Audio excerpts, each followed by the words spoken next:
Welcoming people in, and then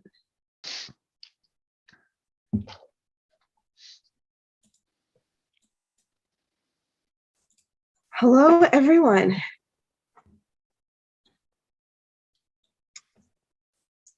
You know, we always see, I never want to start right away because I always see the numbers sort of like inch up, but if we don't start talking, then I start to get private messages from everyone saying that they can't hear us. I'm just having jealousy. I feel like I need books behind me, or maybe I should paint books on the wall behind me. It's not as good of a view I have here. Or you should just take out a book and start reading. It looks a little bit like a mugshot there. Do you want, if I get out of the way, you could take a screenshot of mine. And there we go. I'll just put it behind me. That was when COVID first started and everyone shifted to Zoom. One of our friends did that in Maura Felicia's class. Like, she stepped away, and so they took a screenshot of her box and then made it their kid's background. So like, just to mess with people, why not? Good afternoon, everybody, and welcome. It's so good to be with all of you, and really glad that you're joining us as we continue wrestling with some of the major issues that are facing our world today. And it feels like those issues are only getting bigger and bigger and more complex and heavier, and really weighing on our hearts. So we were actually just doing like a quick chat beforehand, and so we're pulling back the curtain a little bit, and to let you know that what we had planned to talk about today was to really get into some of the ideas of chosenness. After we kind of wrestled with God and with Torah and with Israel and with all of these different pieces, we thought maybe we would shift to really thinking about how we understand this idea of chosenness in the Jewish community. And then we also started thinking about, you know, everything that was happening in the world, and I think really started to feel like actually maybe these things are deeply connected in terms of, as we look out into the world, how do we understand this through the lens of being Jews, and how do we understand it in terms of what does it mean of what we're called upon to do as Jews, or as citizens of the world? Do we think about this differently? So we're pivoting live. We're just going to see where this takes us, but I'm going to still pass it over to you, Carney, to kind of start us off. And you all are with us on this ride because none of us know where we're going yet, but we'll all have fun getting there. Wonderful. Thank you all for joining us, and thank you for that great introduction. Just to remind us, of course, that we are Hartman Fellows, all of us, and deeply dedicated to the work of the Hartman Institute as well, and grateful to the Hartman Institute for all of the training we receive and the ongoing inspiration that we receive.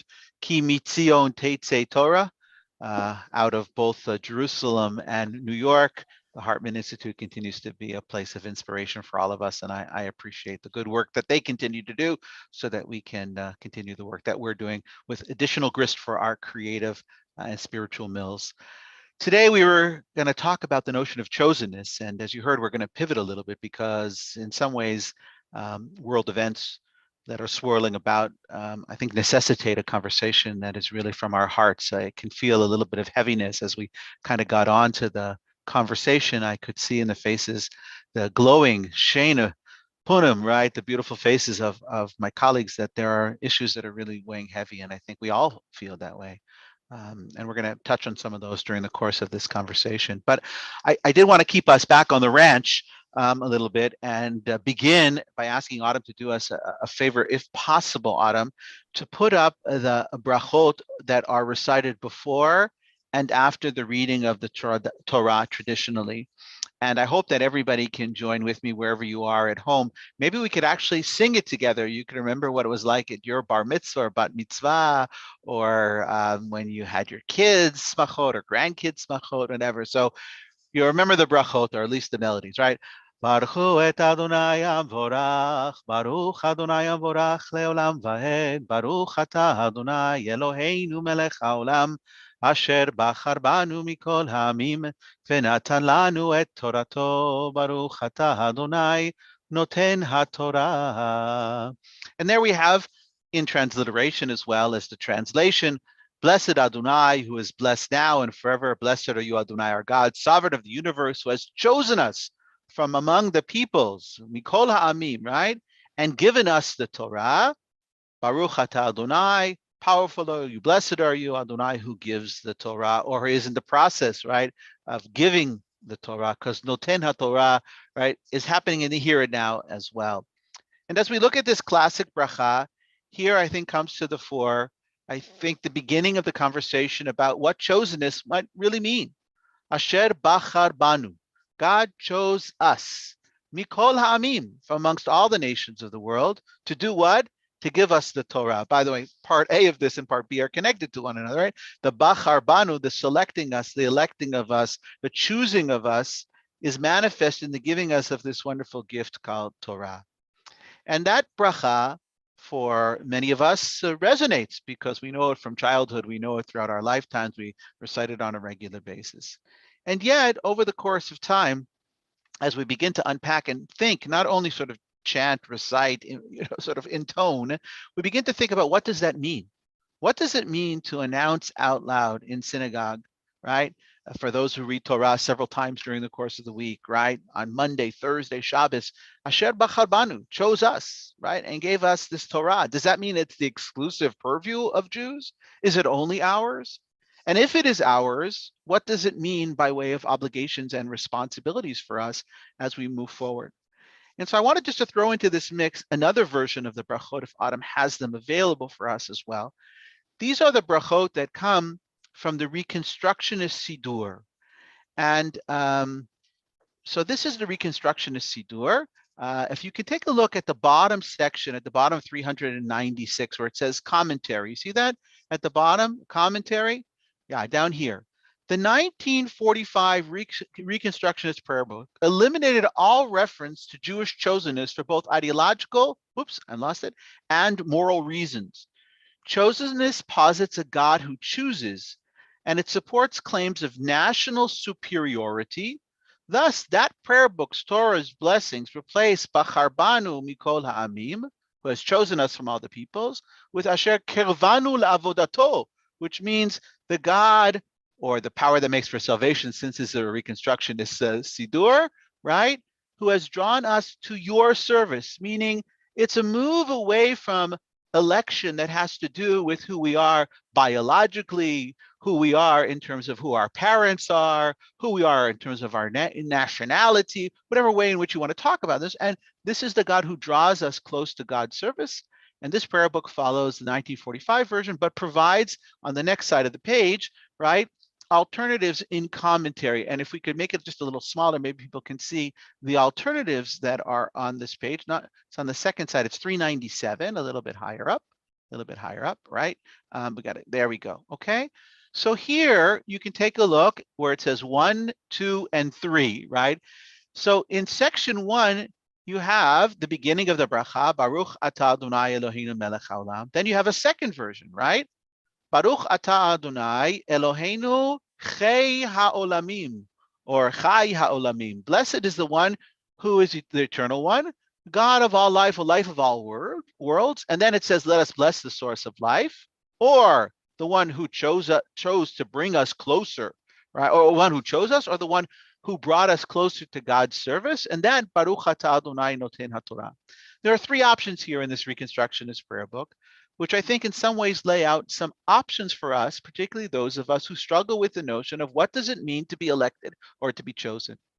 And I think that's the issue that we want to get to, and want to do it simultaneously with thinking about contemporary realities that many of us are engaged with at this moment in time, be those global realities far from home, or some events that are transpiring much closer to home for many of us and struggling with it. So what I'd like to try to do is give us an opportunity to reflect on these brachot first. Each of us, we're kind of riffing, folks, and we're kind of a little less formalized than we have been in the past by going to some texts, but want to reflect on the notion of chosenness, election. Which of these brachot and which manifestation makes sense to you?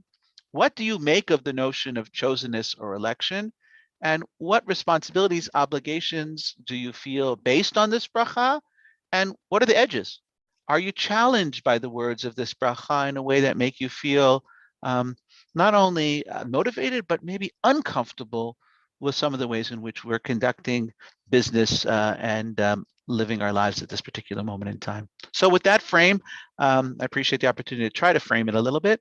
And now we'll go to some of the other colleagues who want to share some thoughts and feelings. Bevakasha.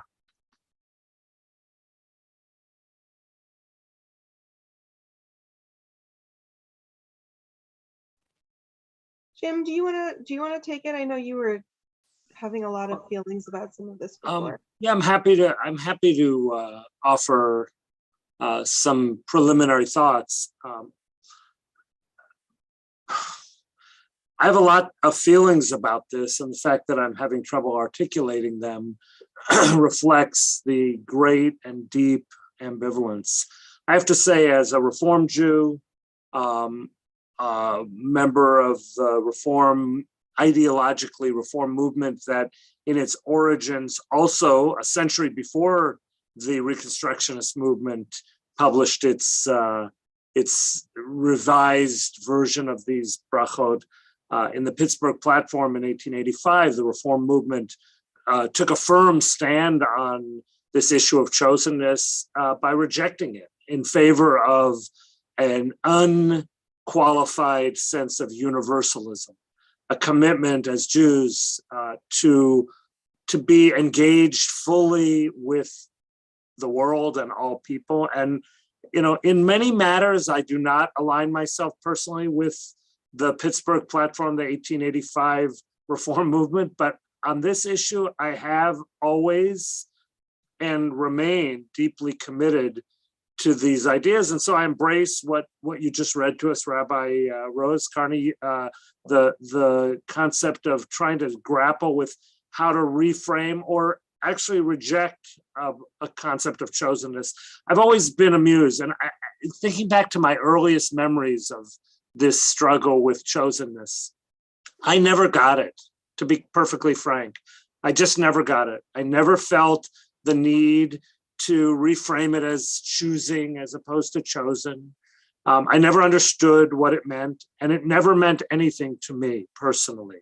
I don't want to devalue the meaning of being Jewish.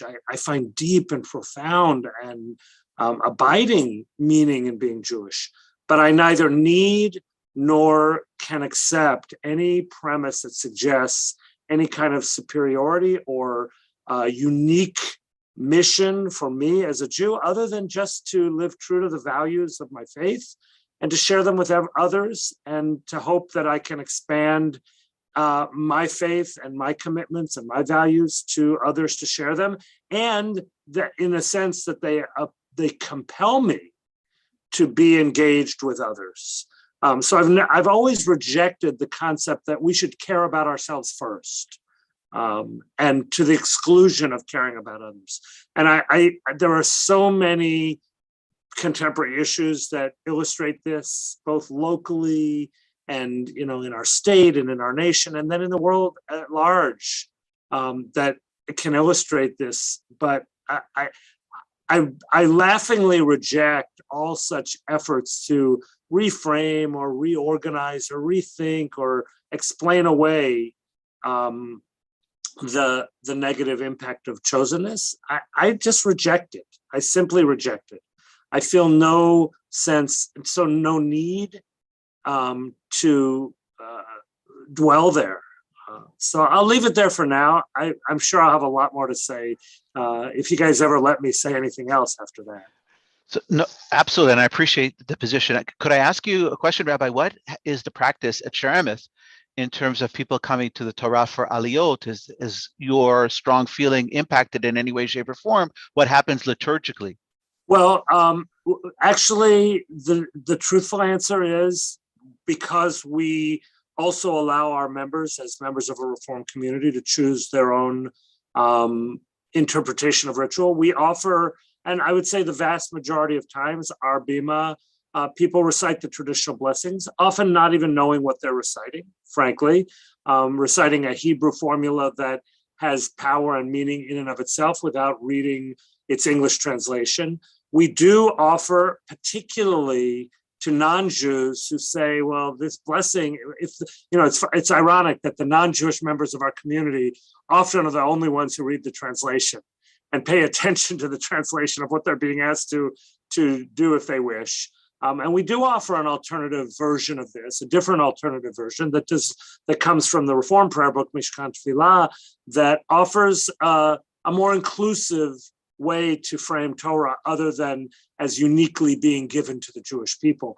But I would say 95% of our regular attendees ascend the bima and recite the bracha just like you did so beautifully a moment ago, because there's power in words, but there's also power in tradition.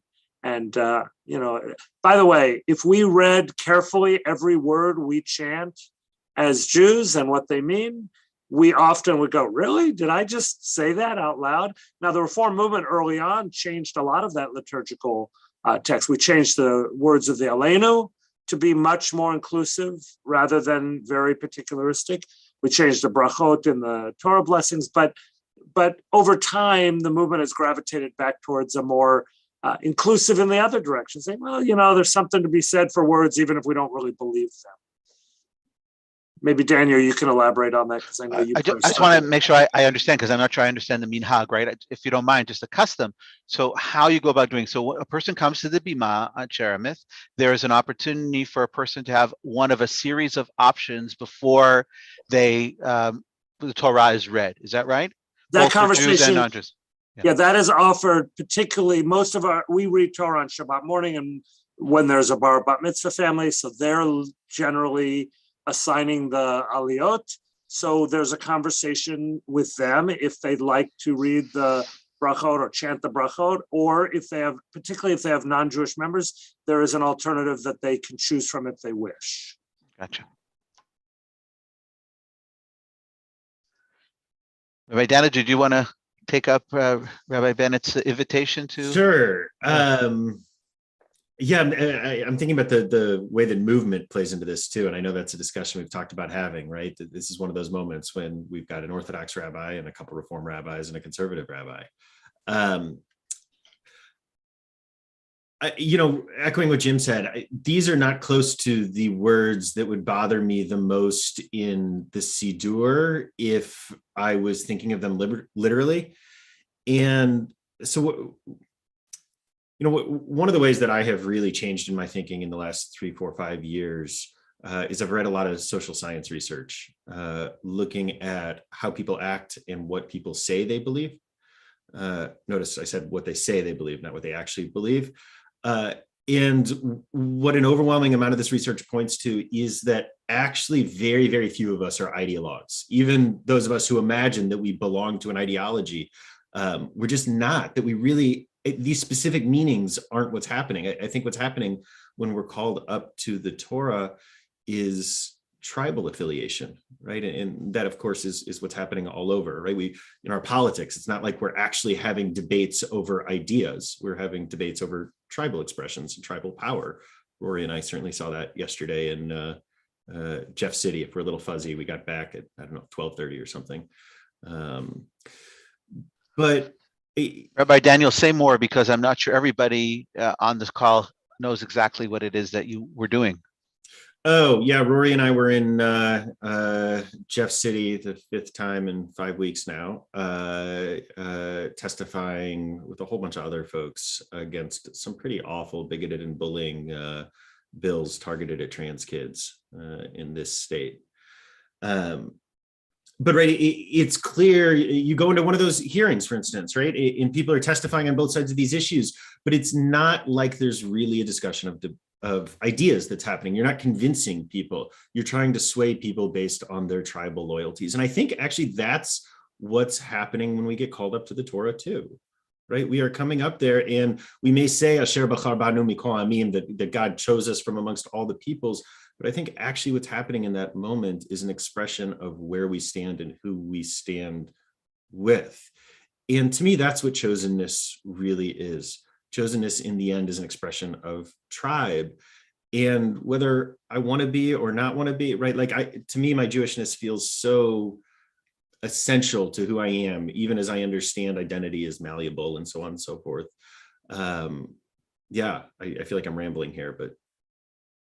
So can I, if I could pick up the mantle on that, because I don't know if I have a specific thought about the brachot. I love looking at alternative language, not because it's language that I personally often end up using, but because there's something so like beautiful and somewhat radical for me of like thinking that there's other language that can be used, you know, as opposed to the traditional. But I think because it actually gives us such a clearer understanding of what we say when we realize that this is an intentional choice to say this as opposed to any of the other things. So I don't know if I'm going to have a specific answer to the question in terms of brachot, but I want to talk more generally about sort of chosenness, because I think what I wrestle with about chosenness is the ways that for me growing up, I think that language of chosenness was often deeply connected and intertwined with language of persecution. Right? There was this idea of like the Jews were chosen, and what does it mean that the Jews were chosen? Or like somehow the proof of chosenness was the ways in which like Jews have existed as victims throughout history, right? Which there's like a sort of ironic element, but I think that there was like a really intentional claiming of this, right? Like we were destined to suffer because that's how God will then give us the greatest reward, right? Or whatever it is. And I think, you know, I wrestle with that like theologically. I think from a sociological, historical context, there's something about that makes sense to me, right? Like when you live as a people who are constantly a minority and persecuted, right? Like this is the sort of like, we're going to stick it to them, right? Like they think that they're more powerful, but actually we're really more powerful. And this is all like a giant joke, right? Like they think that they're winning, but like us being that weak little minority, like they don't know that actually we have God on our side. And like, you know, God's going to kind of come and like take this back. That's the fantasy of the Aleinu. Yeah. Exactly, right? Like that's exactly. And so like I think that I kind of get that, right? Like I get that desire and I get what it is like to feel that and to then want to like lay claim to this superior, stronger stature. And then I get to the what now? Because that I think has been like a trope of a lot of our conversations is like, what do we do with it now that the American Jewish community is one of the most powerful minority communities? Again, never dismissing that we experience anti-Semitism, like we've had conversations about that, right? But like, I don't think that we can at all diminish power that we hold. What it is for the Jews to have Israel and the power that exists in the state of Israel and the global power that Jews then experience, like through Israel, through positions that we have in America. You know, there are Jewish communities across the world that are in much more precarious situations, right? But like we have these two really significant Jewish communities. And so then suddenly like we have this language of chosenness and like, what do we do with it, right? Like that's the part that I really grapple with. And to me, it's why I think that one of the questions we're really wrestling with as a Jewish community today is like the so what, right? So like if the Jewish community, like if we are, so that's where like I want to say like it's not just like the okay, chosen, therefore what, or what do we do with it? Like I think there is a moral question in it, but I want to even push, it's not even just like morally I want to say so what. I want to say like we have spent centuries, millennia developing this language to claim power when we've never had power. And now that we have power, do we use this language of chosenness to say, therefore, we're only going to care about Jews? We're only going to advocate on causes where Jews care about, right? I mean, I really struggle with this question of like how we're all talking about what's happening in Ukraine and the ways in which, on the one hand, I do feel this intense sense of pride of seeing the ways that the Jewish community is rallying for the Jewish community, of knowing that there is like, there is a tribe, right? Knowing that like I'm part of a tribe, and if God forbid like I was ever in danger, like there's like a people that are sort of my people who, you know, who could be there for me even without knowing me. There's something really beautiful in that. But there's also like this humanitarian crisis that's happening for millions of people, and like if we stop at the Jews, then who are we? And so that's the part of chosenness that I'm caught up in. Rory, can I want to just push even a little further, because I think we have spent centuries, millennia now as a people trying to defend or reinterpret a narrative that I believe, look, this is just me. I know this is just me. Maybe there's others who share this with me, that we need to let go of. We actually need to stop trying to justify and explain this narrative of chosenness. And we need to say, you know what? We don't need that. And I feel the same way about this, maybe in reaction to this growth in our lifetimes of nationalism and tribalism. it's one thing to reinterpret and to say, well, it says that God chose us, but that's not really what it meant. It meant this, or whatever. It means we're the choosing people, or what if we acknowledge that narrative was true then for those people because they needed it, but it simply isn't true anymore. We are not chosen. And, that's hard because we've been called the chosen people by others for 2,000 years also. I mean, we are, for the evangelical Christian community in particular, and for Christianity at large, the chosen people. And we are resented for being the chosen people. And we seek to reinterpret it. All these theological, gymnastics that the thinkers that Carney has brought for us to take a look at if we have time, I hope we will, have tried to explain them or reinterpret them or offer alternative readings of them. I'd like to suggest that maybe we just need to let go of them. And you bring up Ukraine, that's a perfect example. Lots of people are saying, well, the Jews have to go into Ukraine and take care of the Jews. And Israel's behavior in this crisis is abominable. It's abominable that Israel is trying to walk the fence and not anger Russia. But Israel should throw its borders wide open to the refugees, regardless of their Jewish status, regardless of whether they're related to somebody who moved to Israel or not, regardless of anything. If all the other values of our tradition mean anything, the value of welcoming the stranger and rescuing the refugee, those values ought to be much more dominant than some sense of obligation to ourselves because of chosenness. I'm just curious to know whether we actually could just let go of this chosenness completely instead of having to justify it or explain it. Can we just, go ahead, Daniel, sorry. I really have a question for you on this, because I'm struck that, first of all, I resonate with everything you have said, all of the values, all of the words. And I wonder if there is any culture on this planet that doesn't have chosenness as a part of its narrative. I mean, we have this unique language around it, right? People don't use exactly that language, but right. So American exceptionalism, or nationalism is an inherently chosen. Or white supremacy, right? White supremacy or Christian election to heaven, or right. Like I genuinely think you can go on and on and on. And it strikes me that this is a human condition, right? And don't we always in a war look for the people who look most like us first? Well, I think your implied question is exactly what I'm trying to say. In other words, I think that's the problem. I think we as a people gravitate to this least common denominator of, well, I'm going to create these false narratives, be they race or gender or nationality or ethnic identity. All this is identity politics, is all it is. But I don't think you can have humans without these things, right? So gents, just for a second, right? Number one, I want to ask the question, and again, there are many parts of what you're both saying that I resonate with, and there are also aspects that I'm concerned about. When I say to my family, our family is special, it doesn't mean my family's better. It means my family is special. And I think in some way, this organizational principle called "we are special for the following reasons," right, is something that I still very much want to hold on to, right? Remember that bracha says, "Asher bachar banu mikol ha'amim," right? Chose us from the nations of the world to do what? V'natan lanu et Torato. They go together, part A, and gave us the Torah, which is supposed to be the manual for how we live our lives appropriately.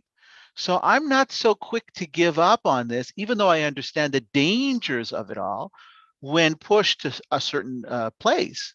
On the other hand, isn't it a wonderful way in which to start with a self-identity that is, there are concentric circles of identity. And on some level, I have to feel myself to be good in some way, to be charged with a mission in some way, to have an agenda in some way, to belong to something that allows me to then walk in the world with a sense of who I am. And so those concentric circles, I think, can get created by this bracha or by this orientation. I have a job that I've been given in the world. The Lord, right, called upon me, or called upon our people to do this. It doesn't absolve me of responsibility and obligation to do more. It's a starting place. And if you start in that place, then you see that we move towards this. And by the way, somebody asked the question about the Aleinu. And the Aleinu is an interesting tefillah because we know part A because we sing it. But what about the second part of the Aleinu? Al ken nekaveh lecha, right? That next paragraph, which doesn't appear in Al Sidurim, it doesn't appear in Al Sidurim in exactly the same fashions, right? And there are some terrible things that appear in that Al ken, right? That are really Anti-Christian polemic built right in. Yeah. Absolutely. But the very end, V'ne'emar v'haya Adonai lemelech al kol haaretz, the notion that all of humanity have a heavenly parent, have the notion, right? It's on that day, God will be one, right? God's name will be one. The notion that there is the possibility of an ultimate time when we will all recognize what we'll call godliness or God or goodness or equality, all the values that we believe in. And so the question is, I try to figure out, for me at least, right? What kind of religious tradition could have enough like trappings that would make me feel connected to my own identity as a member of the House of Israel, and not some kind of integralist spiritualist that's out there. Like, there's got to be something then more than just the rituals for me create that identity. And I don't want to lose the language. I'd rather play the game, which I know, Rabbi Bennett, it sounds like you would disagree with me. I'd rather play the game of reinterpreting the liturgy to suit the need of today, to make it possible that, okay, those folks had myopias. I have my myopias today. My children will see that my myopias, they already see them. And they'll say, now I'm going to make it a little bit better. I'm going to fatach and fabesser it so that it's ready for the next era, but they won't lose maybe the core essential notions. And maybe that's why I'm a conservative rabbi, I'm a conservative Jew, because I feel like I can dance in both of these places simultaneously and still see a utility to some kind of particularism that allows for me to say, yeah, I start here, I don't end here, right? The ultimate goal is not for me just to change myself or to change just my little Jewish world. It is to change the entire world, but utilizing the tools that were granted to us, including the great Torah, which is the great inheritance and great gift to us. So I'm with you, I think, more, Carney. Like I'm What a surprise. I know, right? I'm like trying to not be a stereotype. No, but I mean, I think, it's reminding me, I don't remember if I've quoted it here before, because I quote it not infrequently, but I had a professor in college who, she used to love to say that there's nothing wrong with going outside and feeling like the sun is shining directly on you. The only problem is if you think it's not shining on anyone else. And I love that. Like, I love, right? Because like, they're like, some days, like, you need the sun to shine on you and you need to feel like that connection. And I think especially like with the pandemic, I mean, maybe even before that, but it's so easy. I think we live in a culture where we feel so unmoored, right? Like we sort of reject all of these, I mean, and I hear like the dangers of identity politics, but I think we so like vehemently want to reject them when, like, that's sort of also how I know, like, I can love all people, but there's only, like, you sort of have to know like who to first call to ask for coffee, right? Like, you don't just go up to random strangers. And I think about, just the ways in which, you can move to a new place and finding a synagogue just suddenly immediately like can give you a community. But by the way, I mean, Daniel, like, you and I going to Jeff City for 5 times in a row, like, there's a community that we're a part of there, right? Like, there's the same people who are, bringing the snacks, and like, we've got our own inside jokes, right? Like, there's a right? And so like, you find community in a lot of different ways. And I would also say, by the way, like, that community in Jeff City, right? Like, it's a righteous one, because I mean, I would say we think, but like, I want to say we know, like, we're on the right side of history on all of those bills, and the other, we don't think the other people are, like, I think ultimately we'll be proven right in that. I mean, I think we already are. But that's chosenness too, right? Like, that's what I'm saying, right? Like, it is, right? It is a chosenness, and there's something that like I'm deeply connected to within that, and there's something that like I love about sort of showing up and someone else is wearing the t-shirt and you sort of like know who your people are, and you're fighting for something that's good and noble. And so like, I'm not willing to give up, because there's something, I don't know, there's something about, and Jim, I don't think that, like, I don't want to put words in your mouth, but as you were speaking, I don't think you were going like so far afield, but as you were speaking, I kind of felt like untethered, right? Like there was something about sort of like eliminating some of these ideas that made me feel really scared, because I need a place. Like I need a place in this world. I think exactly that's where you were going. I don't gonna speak for you, but I think that's where you were going, Rabbi. I understand that, Rory. And yes, look, I want to say, Carney and Rory both, I understand that we feel more comfortable and gravitate towards people with whom we have some shared identity. But when you talk about the aspiration of the Aleinu, for example, Carney, the goal of the Aleinu actually is a world in which there is no individualized, tribal, or ideologically separated identities. So what I was trying to say to push the envelope here is, do we really mean that? Do we really want, I'll talk about race, the construct of race. Are we really willing to do what it is necessary? It's easy to gravitate towards people that are like us. And Rory, to your point, yeah, of course you and Daniel feel this sense of group, comfort, but real progress towards that goal of the Aleinu, that the day shall come when all are united under, in a common belief in the one God, that comes from leaving our comfort zones and developing relationships beyond our naturally occurring boundaries. So yes, I think I want it both. I want us to be able to be comfortable and to live in this world, but I'm, we're here talking ideologically and theoretically. I am personally drawn deeply towards pushing the boundaries of these theological limits of our narratives and our prayer book and our Siddur, the words we say, and to not let ourselves become complacent, because if we really mean what we say we believe we are working towards, if, in this vision of the Jews were chosen to be a light unto the nation and to teach everybody else about blah, blah, blah, blah, blah, whatever our values are, then we have to actually be willing at least to talk about what it would look like if we destroyed those boundaries and crossed those limits. And that's what I'm talking about. I'm talking about having a synagogue community that actually looks like what we say we want to look like, what we are aiming to look like. And we all are not doing that. And I think that's the challenge with Israel today, that Israel says one thing ideologically and is doing something different. And I think it's a problem in our nation. And I actually think it's the problem in our own local, very, very hyper localized lives as well. We say one thing, but then we live in our neighborhoods, our very tribal and, very divided, separate communities. And that's not what we say we want, but we keep doing it. We keep replicating. So I'm not disagreeing with you on that for sure. Okay, 100% I'm with you. I just want to go back to this notion of, unity without uniformity. When I say the words, at the very end of the Aleinu, I don't think that we're all going to be practicing in the same way.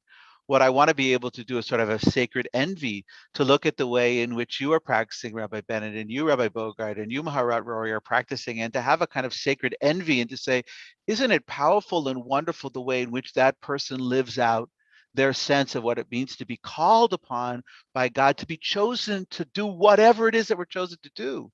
I don't have to do it the same way. So we can be brothers and sisters, and we can be people of faith together in community, and we could be connected to one another in a wide variety of ways and actually live our lives very differently, right? Tuesday night, we might have meatloaf, and that, in other places, people, you don't have meatloaf on Tuesday night, but Tuesday night's our minhag.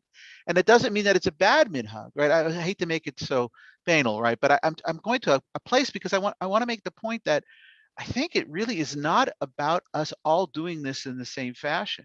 It's about doing it in different fashions. It's one of the things that I find so fascinating with all the negativity that exists, right? To be able to talk to people of faith, but of different faiths. And even within faith communities, the nuances that are different. And that for me, it's very exciting. It's one of the great blessings that we have living as we do in a post-enlightenment, right, post-emancipation world in which we find ourselves into this postmodern reality. It feels so exciting to me that down the street from me can be worship that is so powerful and meaningful for that group of people, that the work that people are doing in politics, right, based on their religious convictions, that the work that people are doing in terms of hunger and homelessness, right? I have all the, if I could go around this Zoom and talk about the sacred envy that I have for the work that Sharamith is doing, bringing with the Afghanis, the work that the two of you were doing in Jeff City. It's amazing to me, and so many others. And so I just want to make sure that when we use this Bachar Banu, yeah, it may have meant something at a moment in time. It may have functioned in a certain way at a certain moment in time. But because it did that, we don't have to get stuck there, at least for me. And I can still use the language and find it meaningful and inspirational and aspirational and motivational to the point of pushing me to be far better than I am today. And I think we all would agree with that. The question is, where does this liturgical, and maybe this is a deeper conversation about what is prayer really intended to do? Right? What do we hope to accomplish in this prayer? Who are we praying to? Right? And what does this work do for us? And lehitpalel is a reflexive verb, right? It goes out to go up, to go in. I mean, that's sort of the imagery that I like to think about. But does that really part of what we're doing here? And is it really? And by the way, I'm the first one to talk about the need on some level to reimagine what tefillah should really be all about, particularly, I think, in our contemporary reality. So I'm saying a lot here, but I just want to go back to where I was, which is I don't think that unity and uniformity are the same thing. And I love the diversity that I'm seeing in the Jewish community. And for all the negativity, I also love the fact that so many different kinds of folks can express themselves as feeling connected to that Malchut Shaddai. Somebody put it in here, right, to the kingdom of God. I'm really struck that on this, I feel myself gravitating a little more towards the Rory Carney poll than the Jim poll, which is kind of funny for Reform traditionalists, etc. I'm really struck by the way that it operates in practice at CRC, though, which is, right, you don't have to be Jewish to belong to CRC. You don't have to be Jewish to participate in any part of CRC. Anyone who feels like they are a part of this community is welcome. And so you can come up to the Torah. Absolutely, people come all the time up to the Torah for an aliyah who are not halachically Jewish in any way. And they stand up there and they recite Asher Bachar Banu Mikol Ha'amim, right? That chose us from amongst all of the peoples. And I guess I think in that sense, I live in a world where I act like Jim and say words like Carney. And I don't know, that feels comfortable to me. It doesn't, I don't mind that it requires a reimagination for everyone, for the rabbi, for the participants, for the et cetera, of what that ritual is. But the danger is, as teachers of Torah, the problem is if we don't teach that nuance, which you just articulated so beautifully, we will get people stuck in reading the translation of exactly Asher Bachar Banu in a very limited kind of way. I wish when we said the bracha, and you said Asher Bachar Banu, and here's what I mean by Asher Bachar Banu, right? And you could give like a 5-minute discourse on what you really mean when you say those words, particularly in light of the section of the Torah that's about to be read, because here's what it means to me. But we don't have that opportunity to do that. And so I understand where Rabbi Bennett's coming from. The danger of saying it, the danger really does exist. Religion is a dangerous phenomenon. It's also the potentially most powerful phenomenon that we have within life in our world today. Yeah, and from this lonely corner of the Zoom screen, I'll simply say you're on my far left. Yeah, I'm on the far right on my screen, but in any case, there is a difference between what we do. I think about this all the time. At Pesach, when we're sitting around the Seder table, chanting all sorts of words and saying all sorts of things, there's a difference between the things we do out of religious habit or ritual practice or behaviors and what we aspire to. And I approach this conversation aspirationally. And, I think about the fact that I'm always curious to know how other people hear the things we say or do. When we have visitors who are not members of our community, who are not Jewish, who come and read our prayer book, because often they read it carefully more carefully than we do. And I'm always curious to know when they read something and go, oh, really? Those Jews believe that? And I think to myself, actually, most of the people sitting in the pews don't believe those words. So there's a difference between the things we do out of habit or out of repetition or blindness and our aspirational identities. And, Carney, earlier when you were talking about saying to your family, we're special, of course, we all teach our children that they're special, but I think we have to be very careful. Does that mean they're more special than others? Or is everybody special? And is this like a summer camp where everybody wins every award, or a sports team where everybody gets a trophy? Or are there universal values that actually, regardless of which tribe you belong to, you are better if you live by those values because you're truer to the aspirational values? And my point is that Jewish tribal identification is not entitle you to a given superiority or a given level of chosenness just because you happen to be Jewish. Could you say both, Rabbi Bennett? Could we say that it's both? Yeah, that, exactly. That on the it's one both. hand, we can say that we bring something special to the world. It's interesting. I think about this all the time. Like, what is it that I'm here to do? Right? What is it that we're here to do? I think if we spent more time in our tefillah talking about what is this experience supposed to enable us as a community to do, but also us as individuals to do, wouldn't it be wonderful at the end of tefillah to say, in our shul, we're down to a whole 2.5 hours, okay? So after 2.5 hours, at the end of the davening, and here is the last statement I want to make. It's not, God is with me and I have no fear at the end of Adon Olam, which is most shuls end with Adon Olam, right? But what about, this is what I commit to leave this space doing in light of this worship experience today. And there are lots of ways that certain traditional prayer books, right, Rory, like we have Ani Maamin, right, the statements of belief at the end, or V'ahavta l'recha kamocha, love thy neighbors, whatever it is that I do at the end of the tefillah to end the tefillah, that it moves from this theoretical intoning of words that have been traditional to say, and now I'm going to go and do the following. And the yeshiva that I went to growing up, the last act of our tefillah was everybody had to give tzedakah. Right? You cannot leave the Beit Midrash without putting a penny in the pushki. So even on Shabbos? No, you just made a donation and a pledge. Okay. I made a pledge, right? And somebody remembered it. But the notion of you don't leave without, right, making a commitment. And I wondered if we ended tefillah in that way, right, in our communities. I've seen this in other faith communities. Today I leave this worship with this dedication, with this commitment, with this aspiration, with this hope. Carney, that is a beautiful, beautiful goal. I mean, we actually do that indirectly at Sharameth. We end every service inviting people to give tzedakah, by the way, even on Shabbat. We have a cause that we're collecting for. We pass the plate, essentially. But I love what you just described, because it says, I'm not here just for myself. I'm not here to renew my commitment to my own exceptionalism as a member of this tribe, but I'm here because I have values that I'm willing to commit to. And so that person could not possibly leave the shul, for example, saying, okay, now I'm going to go and rescue some Jewish refugees from Ukraine because I'm a Jew and that's all I need to do.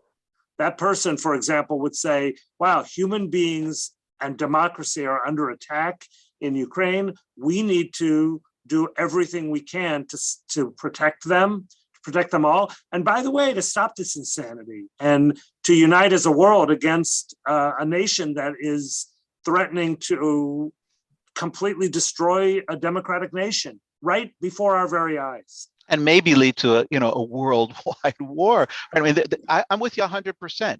The question is, are there interim steps along the way? In other words, can I say, and maybe not, maybe for me, for you, they're not, and for me, they are. Maybe I can say, okay, I'm going to walk away today, and I know I'm going to start this work of Tikkun HaOlam, the repair, by helping save the Jewish community, right? Or I'm going to donate to this organization within the Ukrainian Jewish reality, knowing that my ultimate goal is not just to save my own people, right? But my ultimate goal is to be more engaged and more involved. And I think incremental steps. We've been asked to really focus on this notion of Ukraine. If somebody wants to maybe say something about that, sort of how all of this work of the election of the people of Israel might relate to the Ukraine. If anybody wants to go in that particular direction, I think we've touched on it, but maybe anybody wants to be more explicit, we were asked to kind of go in that direction.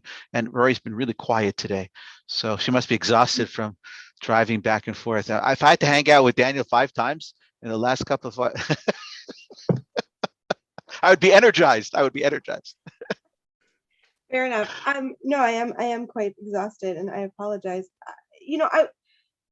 I'm seeing the comments, and I'm seeing people asking about Ukraine, and I don't have a lot of, I don't know that I have any wisdom on it. And I also want to be really careful, because I think that a lot of people have been sharing their takes on it, and I'm not an expert in this, right? I want to be very careful about staying in my lane in terms of what I can comment on. I actually think that this conversation that we're having is like, that's the conversation that I can wrestle with, right? Because whatever we would even decide, right? Even if we would decide that we should focus all of our energy exclusively on the Ukrainian Jewish community, I'm still not the person who knows how to save the Ukrainian Jewish community. And even if I'm the person, even if we all decided that we shouldn't focus on the Jewish community, whatever the conclusion is, I mean, I think like there are experts who are involved in this, and that we need to turn to them in terms of really understanding all the geopolitics. And I want to be really careful that like we all understand what role we're able to play. And I want to, I'm going to get on my soapbox for a minute, maybe because of last night a little bit, right? But I want to say like, what has pained me so much, I know I'm going a bit off topic, but I really am getting to a point, I promise, maybe. What really, and I've talked to Daniel, like we've talked about this a bit, is that like we're advocating on these bills because we know the people who are impacted by these bills. We hear from them, we're talking to them, and so we want to help elevate their voices. And then there's people who come and testify because someone told them it'd be a good idea. Like they have not done their research. They've never talked to any of the people, right? And it's like, that's part of what makes me so angry, is that for some, I don't know any of these people. Many of them, I would assume, are not actually trying to be malicious. They think that what they're doing is noble. And if they would really stop, I mean, the hearing went so late last night, and the people who testified in favor all left after like the first 2 people testified opposed. Hold on. The 2 people who testified in favor left, and the 50 people who schlepped hours and hours across the state were there. Yeah. Right. And I was upset that they left, because they needed to hear those stories. Like they needed to hear from the kids that were going to be impacted by this bill that they traveled to advocate for. But I say that to say, like, I think it's really dangerous. Like, I think that it's dangerous when we all, like, it's fine to have opinions. We all have opinions. But when we have opinions about things that we don't know anything about, and we then advocate on it, I think it becomes really dangerous. So I want to be really careful that I'm not speaking about what's happening in Ukraine, because I don't know how to best help the people. I don't know if it's better for people to leave. I don't know if it's better for people to try to rebuild. Like, I don't know the answers to those questions. And I'm happy to help think about like who are the resources and the things like that. Some people are typing in, right? So you do have groups like HIAS that are deeply involved with refugee resettlement. I know there are refugees that will be coming to St. Louis through the International Institute. There's a lot of conversation about Ukrainian, there's still other global refugees that are also in need of help. I mean, we can kind of keep going with all of it. To me, the question that I think we can really guide on, that I want to really bring us back to is I think it's the question here. Like, I think also what the Ukraine question brings up for all of us is like, who do we want to be, right? Like, I can't answer what everybody else should do, but I think that what we all can grapple with is, who do we want to be? I mean, and frankly, like that was part of what I said last night in Missouri. I was like, these bills are about who we are as a state, right? Like what we choose to do is about who we are as a community, who we are as congregations. Rory, sorry to interrupt. I just want to add, and also, at least for me, who I don't want to be. Yeah. I don't want to be that guy who doesn't say anything. And as much as I appreciate so much your humility and your modesty, which really, really moves me as you're speaking, I also know that if I sit here and do nothing, and you're not a sitter and doing nothing, or your whole life is doing, and you do it with humility. And I just want to say that we can get frozen into inaction by an over humility And so I hope that you won't allow this to kind of, you can't shrink from it. You know you can't, and you're not shrinking from it. You're just doing it in a really human, kind, generous way by being humble. But I also think you're not shrinking from it. And I don't want to suggest, and because somebody just asked me the question, why are you guys hiding from this? We're not hiding from the issue. We're simply saying we're not experts in this particular area. Our hearts are breaking over all of these issues, and we're doing the best that we possibly can in the ways in which we can. So I want to really like push back, because like, yes, and right, but because I can actually stand for some people to shrink from issues that they shouldn't. Like I also think we live in a time right now where like people think that they need to comment on everything, and frankly, like not every comment is actually helpful, right? And so I want to say, like, I think that we all owe it to ourselves, to each other, to not only insist for ourselves, but insist for our leadership that what they comment on is useful and valuable and appropriate. And what I mean by that is, right, because I feel like everyone wants to see someone saying something. So then, we all can, like, I don't know, we can change it. I can make my background blue and yellow, and that doesn't actually do anything, right? That's performative. And performative, like sometimes sometimes that's important because big shows of support can mean something. And sometimes performative is just like staying on your couch and thinking, I pat myself on the back, I did really good work, and now I'm done. So I want to be careful in terms of performative, but I want to actually, like, let me use this other example because it's what I know better. But again, I'm bringing us to the point on Ukraine also. I'm on this Orthodox rabbinic listserv of rabbis who like want to be deeply involved in social justice work. And after the Texas governor put out the call saying that that parents can be investigated for giving gender affirming care to their kids, somebody emailed the listserv and said, should we say something about this? And a few of the rabbis responded and they said, I don't know, this is really complicated. I don't know, gender affirming care is like a really, how young should the kids be? Like, they were like really wrestling with, genuine, like from their heart, right? They like were really wrestling with it. And I wrote back and I said, no one's asking you to do the surgery. Like, no one's asking, like, what are you actually being, so they were like wrestling with like, should these kids get this surgery or not? And I said, like, that's actually not your business. Like, no one's asking you to perform the surgery. Your rabbis, like, your role is to say, you are loved. Like, you are loved and your community welcomes you and you will be welcome here at all times. Like, and I really kind of trying to push them to say, and so, yeah, like, I don't know how Naftali Bennett is involved in negotiations with Ukraine and Biden is withdrawing oil, and like that's not, like, there are experts on all that stuff, right? Like, so I don't want us to be silent. I don't want us to be silent, but I think it's also dangerous when people like me start to say, like, end oil dependence. Like, I don't know anything about oil. I don't. Rory, it's not my lane. Rory, can I want to add a really quick thought that is tangential, but directly tangential, and also to apologize because I have another obligation. I'm going to have to leave early and join. But what you just said, it has to do with oil, by the way. Yeah, exactly. Right. I'm going to meet with the energy department. No, but what you just said is so important. I think this is less about the words we write or read or say or the symbolic actions or rituals we perform, and it's about our being. And I can't help but think about that beautiful teaching of Hillel in the Talmud. When he says, in a place where there is no humanity, that's where we have to lihiot. He says lihiotish, right?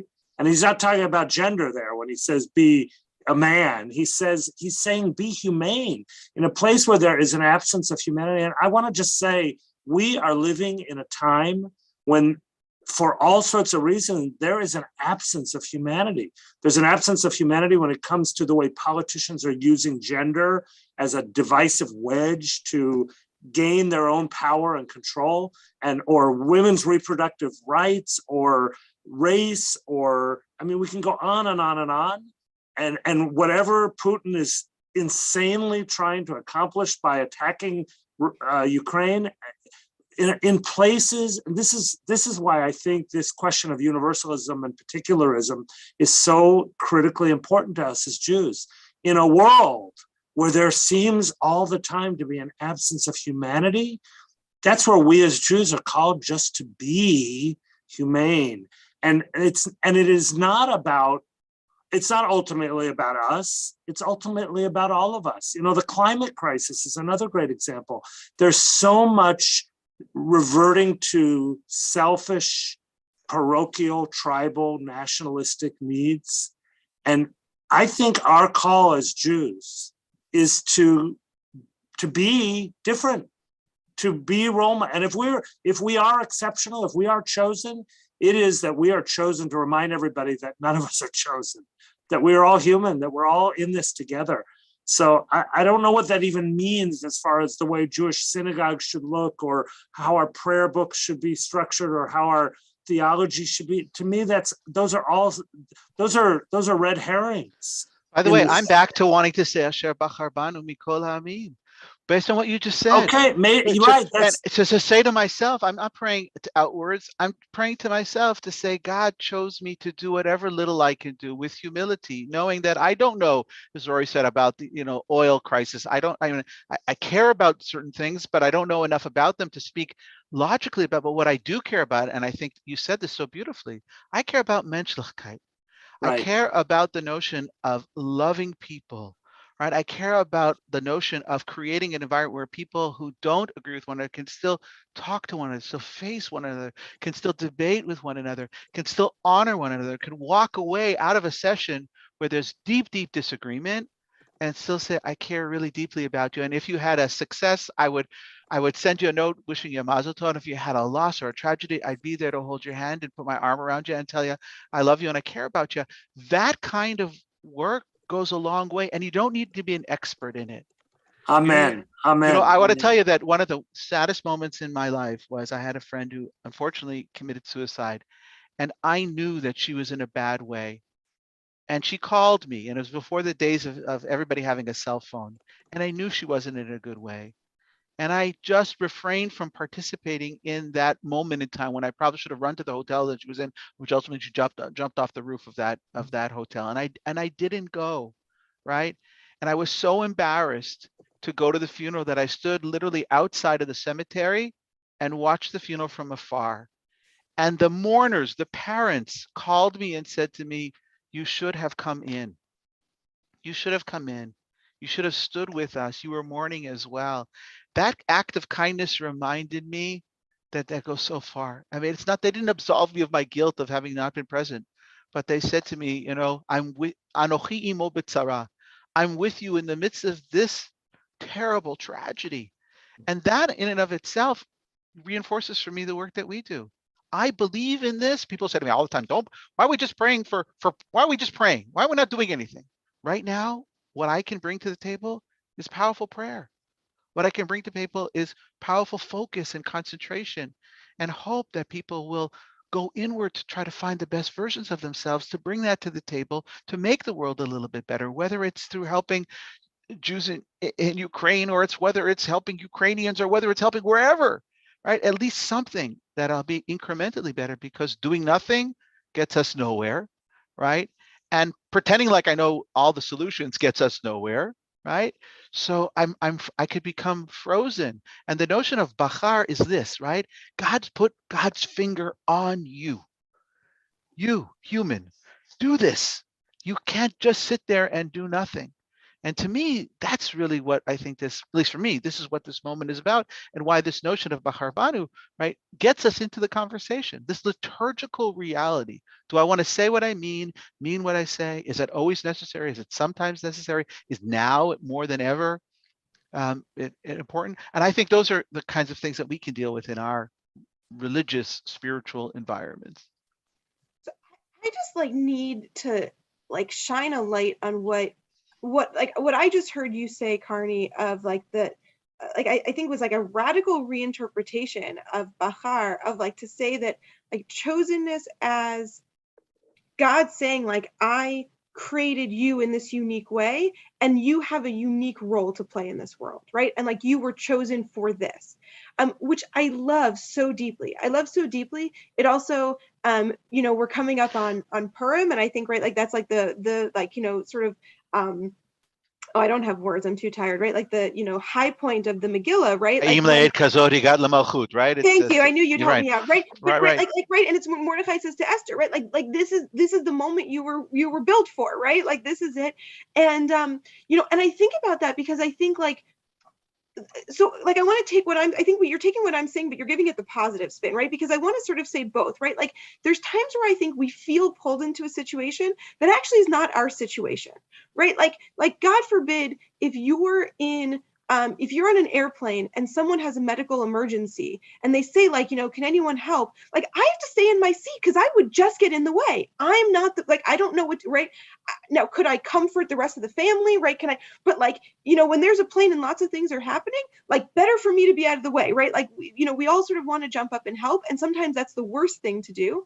But then the other side of it is then to say, okay, look, it's not to then take that to say, here's my excuse to stay on my couch all day. It's saying, okay, I'm not called when there's an emergency on the plane, that's not what I'm called for. But there's other moments, right? There's other incredibly holy moments that I know every one of us here on this screen like has been called into, right? Like the moments where suddenly we realize like we were here for a reason and that we can do something that other people are not able to do, that we can guide a family, that we can make this holy space.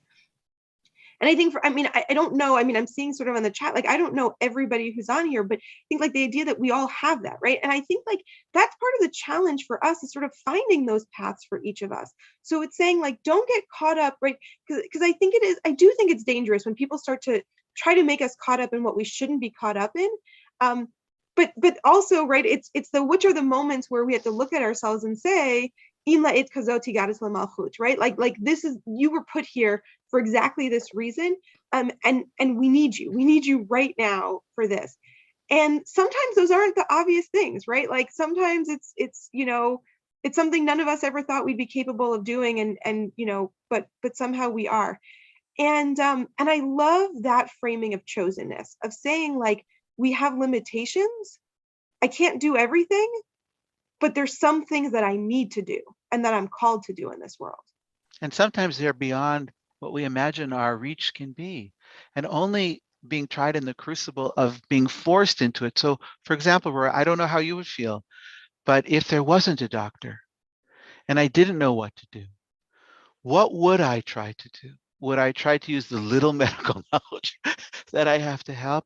Would that be working against? I'm not sure. And I would think that trying to do something as a good Samaritan, that kind of concept, to me feels like, how could I not? Right? Because of what Rabbi Bennett said earlier, in the absence of humanity, be human.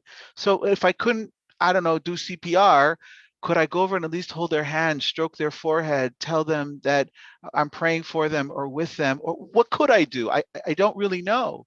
But I do know that I would feel compelled. And I think that's the Bachar Banu. And maybe God would give me some dumb luck and I would help in some kind of way. But I know that absenting myself doesn't help. I mean, there are moments, obviously, to hold back. Where there's 3 doctors going, right? I'm not going to jump forward and say, I know what I'm doing. But if nobody stands up and nothing happens, how would I feel in that moment in time? It's a funny story. In our shul, we had a psychiatrist who passed out, and somebody else, is there a doctor in the house? It's B'nai Emunah. So somebody else yells, is anybody here not a doctor? Right? And so 12 different specialties run over to him and 1 insurance salesman. Right. And the guy wakes up from whatever he was having, and he says, what are you doing? You're going to sell me insurance now? He said, well, you probably should have had it before. Right. And so on some level, it added a little humor to it, but at least he tried. Right. The fact is that he tried, not in an intrusive way. And the question is there some way that we can insert ourselves in a non-arrogant, aggressive way, but rather in a loving, gentle way, and bringing the best of the skills and talents that we do have to these moments in time. And I think that's going to be the great challenge for us going forward. All ideologies aside, all passions aside, right? God forbid somebody who was in opposition to your position at Jeff City had an issue.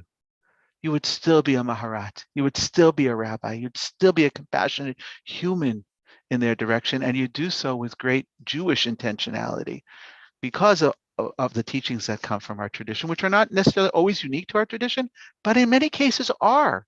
And if they're not unique to our tradition, in many cases, we brought those to the world. And then we still should own that. And for me, that feels like a reinterpretation that's helpful for me with Asher Bachar Banu. So I'm not giving it up. I just wanted to mention one of the brachot that we didn't, or the iterations of the brachot is Asher Bachar Banu im kol ha'amim. You've chosen us with all the other nations of the world. In other words, it's additive. So yes, you chose us and you chose them. And if we all just lived out our role, what a wonderful world it would be. I'm struck by the way that this conversation seems to be, throughout this last hour, revolving around these poles of humility and chauvinism. Interestingly, like spells a lot like chosen, chauvinism there. Both in terms of how we reflect internally about staying in our lane, not staying in our lane, action externally, but also I think how it speaks to our notions of chosenness, right? Like, I love that, I'm going to butcher his name because I don't listen to cable news. Zelensky, how do you say his name? Zelensky? Right? Like, I love that he's Jewish. I love it. I love it. Just call him Superman. Right? Yeah. But the other time when I really feel that, Rory, I bet you feel this too, is when you show up at events that are about protecting trans kids. Let me tell you that, like, the Jews are the leadership, and the Jews are the ones who organized, and the Jews are the ones who called the pastors and asked the pastors to be there, and the pastors looked to the Jews for how to testify and what to do. And it's inspiring to see that we are this tiny little minority, and right, like that's when I feel Aleinu. That's when I feel like, yes, everyone should be a part of this. See, that's when I feel Bachar Banu. That's what I mean by Aleinu. Yeah. I mean, right? I don't see a universalistic there. I see very particularistic, that you are there doing that work. It doesn't surprise me that in many of the causes that I care most deeply about, I encounter people who are not outwardly engaged and involved in Jewish life, but are Jewish. And will often say to me, I don't know exactly why I have this feeling. And often I'll say to them, I know exactly why. I know exactly why, because this comes in your DNA. Right. And I hate to sound that way because it makes us sound a little bit, talk about chauvinistic, right? I don't want to say it's a racial thing, it's a DNA thing. Somehow or other, we've been trained and taught to be these kinds of people. Look, whenever I go to spiritual communities and I encounter all these people, right? How many people have strange names like Vivekananda, whatever it is, whatever. And it turns out, what was your name growing up? Sheldon Schwartz, right? And how did Sheldon Schwartz become sitting at the side of the guru? Right? All the people in Fairfield, right, who are all part of the Maharishi's community, right? Like, these are all Jews. These are all Jews. Why? Because on some level, they've been drawn to the numinous. They've been drawn to the spiritual. And somehow or another, we've been trained that way. I would just like to be able to say that a lot of this drawing comes from the tradition from which we come, which allows us to also feel drawn in some kind of way with the finger, chosen to bring spirituality. And I don't get angry at them for doing the spiritual work that they're doing. I said, Baruch Hashem, God chose them to do that spiritual work, and they're helping people in their way.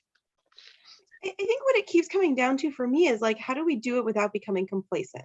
Like, that's the danger of chosenness for me, right? And that's, I think, like where I started us off, for me, like where my first comment, right, was when chosenness is sort of like tied to this like victimhood, and it's a sort of idea of like, we are always going to be persecuted, and we're always going to be this minority, and it has to only be about protecting ourselves, and it's the turning inward, and it's all of those pieces, right? And there's like a certain complacency that I feel at times of like, I don't have to do anything because I'm chosen, as opposed to, I think what we've all said of like chosenness is like a responsibility, right? And not chosenness again as a exclusive chosenness, right? But as in the way that like every one of us has our role to play in the world.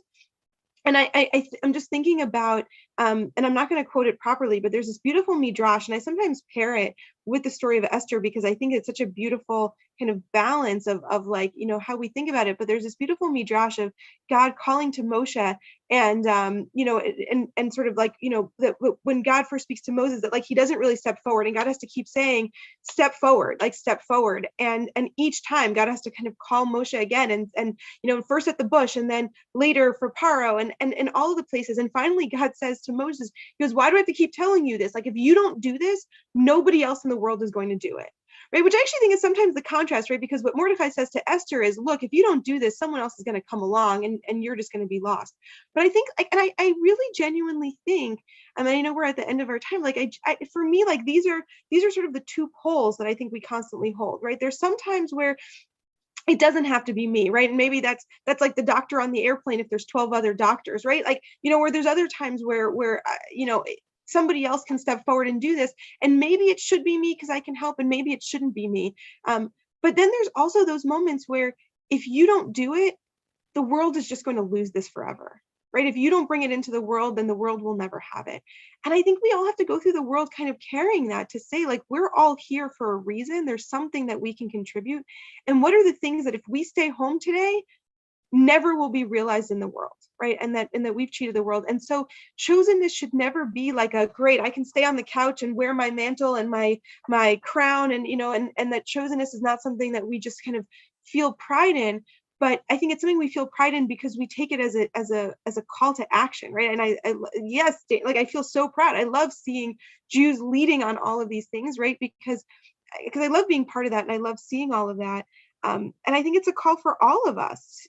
The hardest part is figuring out which is our call to action, right? What are the pieces that we're called to do? You know what I wish think I could do, or we could do? I wonder if we could find, when we see people and they come to our communities, our shuls, our events, our whatever protests, whatever, that we could say, oh, I'm so happy you're here. And like, I could name what they bring, the gift that they bring.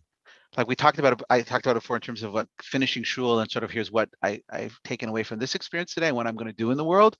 What about when somebody arrives in this space? I'm so here because you've brought with you, right, this gift. And if we could acknowledge it, the only time I really felt that way in my whole life really was with Rabbi Shlomo Karlebach. Rabbi Shlomo made me feel like I was the center of the universe arriving. Like my arrival made the event happen, or his life happen in that moment. How about we could have that intensity of kind of people, with all the limitations of who those characters are, just feeling that way. People really see you for the gifts that you bring. And I hope that all of us feel that way. In fact, I hope that the two of you in particular, during the time that you were in Jeff City, felt like you were, you were like shlichim, you were emissaries carrying a really heavy burden, and that many of us who couldn't be there with you were lined up behind you. And we see that you were chosen to do this work, and I hope that you feel that way, each of us. This notion of calling is a hard one for us as Jews. We don't like to use that language, but I wish we could more often, and I think we could teach it to people that I'm called to do the following. So, and we're called to finish the session, I think. I know. Let's Daniel, why don't you close this out with the last word? This was interesting. There's going to be a lot to think about. I'm struck that we did not touch on what in many ways was the original idea, which was the intersection between chosenness and nationalism, and the existence of a Jewish state, right? So maybe I'll end with teaching from one of our teachers, Micha Goodman.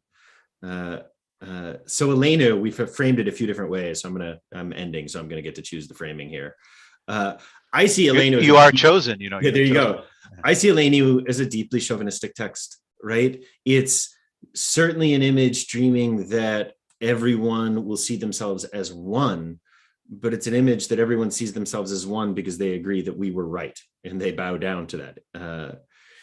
And Micha Goodman talks about how the difference between Israeli Jews and American Jews is American Jews need a little more Aleinu and Israeli Jews need a little less. So maybe I will end there. I have to say you're right. Yesha koach. Thank you, everybody. What a great session. Sorry to be continued. Always to be continued. To be continued. Thank you all. Thanks, Autumn, for the help today.